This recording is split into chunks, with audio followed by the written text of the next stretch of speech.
वक्फ संशोधन बिल पर राज्यसभा में बहस हो रही है। इसी बीच एआईएमआईएम चीफ असदुद्दीन ओवैसी की लोकसभा में दी गई स्पीच की हर तरफ चर्चा हो रही है। ओवैसी ने सदन के अंदर वक्फ संशोधन विधेयक के एक एक तथ्य को रखा और सरकार को निशाने पर लिया। ओवैसी की महत्वपूर्ण बातों पर एक नजर डाल लेते हैं। सबसे पहले ओवैसी ने विधेयक को मुस्लिमों के धार्मिक, सामाजिक और आर्थिक अधिकारों पर सीधा हमला करार दिया। इसे संविधान के अनुच्छेद 14, 15 और 26 का उल्लंघन बताया। अनुच्छेद 14 जिसमें समानता का अधिकार है, अनुच्छेद 25 जिसमें धार्मिक स्वतंत्रता का अधिकार है और अनुच्छेद 26 जिसमें धार्मिक संस्थानों के संचालन का अधिकार है। तो संविधान के इन अनुच्छेदों का उल्लंघन हो रहा है। वक्फ संशोधन बिल के जरिए ये आरोप ओवैसी लगा रहे हैं सरकार पर।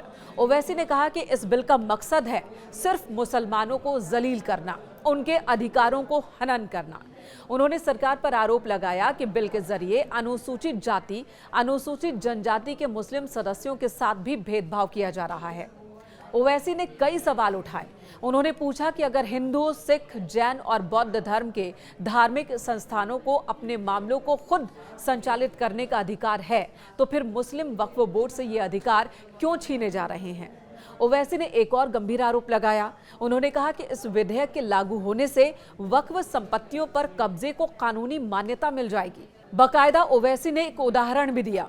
ओवैसी के मुताबिक अगर किसी व्यक्ति ने वक्फ संपत्ति पर कब्जा किया है तो सरकार इस पर लिमिटेशन एक्ट लागू कर देगी, जिससे अतिक्रमण करता ही उस संपत्ति का कानूनी मालिक बन जाएगा। ये आरोप लगाया गया ओवैसी की ओर से। वहीं अतिक्रमण को लेकर गृह मंत्री अमित शाह ने बोला कि अतिक्रमण के खिलाफ सरकार अहम काम कर रही है। वक्फ संशोधन बिल से भी अतिक्रमण से मुक्ति मिलेगी। तब ओवैसी ने सवाल उठाया और कहा कि 2014 में सरकार ने अवैध कब्जा हटाने के लिए एक बिल पेश किया था। 2024 में उसे वापस क्यों ले लिया गया। साल 2013 का भी जिक्र किया ओवैसी ने और कहा कि तब जब वक्फ संशोधन बिल लाया गया था, 2013 में जब वक्फ में संशोधन किया गया था, तब बीजेपी नेताओं ने इसका समर्थन किया था।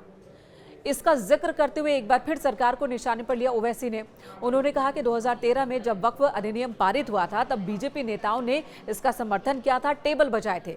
उन्होंने पूछा कि क्या अब बीजेपी अपने ही पुराने नेताओं आडवाणी, सुषमा स्वराज और राजनाथ सिंह जैसे नेताओं के फैसले को गलत मान रही है।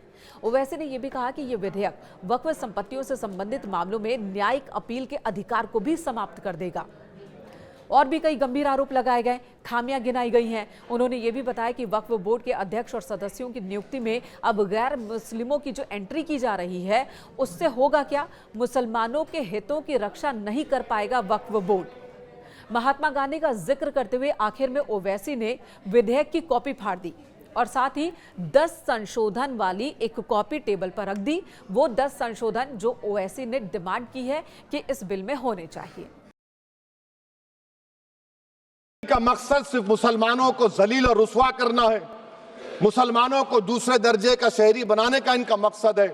सर, अगर आप हिस्ट्री को पढ़ेंगे तो महात्मा गांधी उस वक्त के व्हाइट अफ्रीका में सफेद फम अफ्रीका के कानून को महात्मा गांधी ने कहा था कि ये मेरा कॉन्शियंस इसको मानता नहीं, मैं इस कानून को कबूल नहीं करता हूं। तो महात्मा गांधी ने क्या किया, उन्होंने उस कानून को फाड़ दिया। तो मैं गांधी की तरह इस कानून को फाड़ता हूं। ये अनकॉन्स्टिट्यूशनल है सर।